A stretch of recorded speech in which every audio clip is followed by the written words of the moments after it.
It's my life. So hi mga B, ngayong araw ay nagpa-practice nga pala kami para sa darating na UN, yung represent naming cultural dance. Nakuha ko pa nga dyan sumayaw, pero wala yun sa step. Pinag-iigihan nga namin yung pag-practice namin para makuha agad namin yung sayaw. Alam nyo kasi mahirap yung dance step nila, pero kapag nag-practice ka ng maigi, makukuha mo rin naman.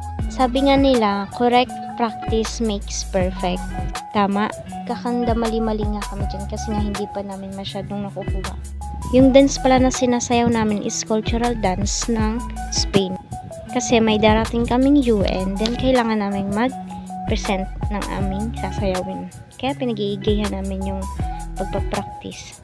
Mga babae muna nga yung nagpa-practice kasi mamaya naman yung mga lalaki. May iba naman tayo. Share ko lang, pag nag-i-edit talaga ako ng video guys, yung struggle ko is yung pag nagsasalita ako or pag nag-voice over ako dito. Day 2. So dyan nga ay naging maayos na nga yung aking pagpa-practice sapagkat si ma'am na yung nagturo sa amin at binago nga yung pagpasok o yung entrance namin. So ganyan na yung naging resulta.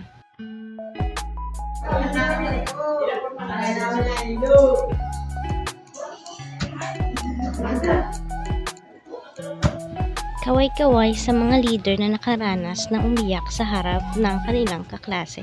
Ang tanong B, mahirap ba maging leader? Ang titigas at makukulit kasi ng ulo ng classmate namin, kaya yun, umiyak na siya. Hi, shout out sa'yo Melanie B, the Kiki Girls is in classroom.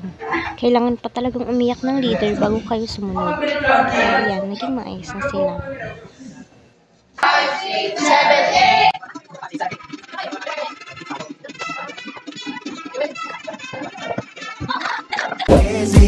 It's my life.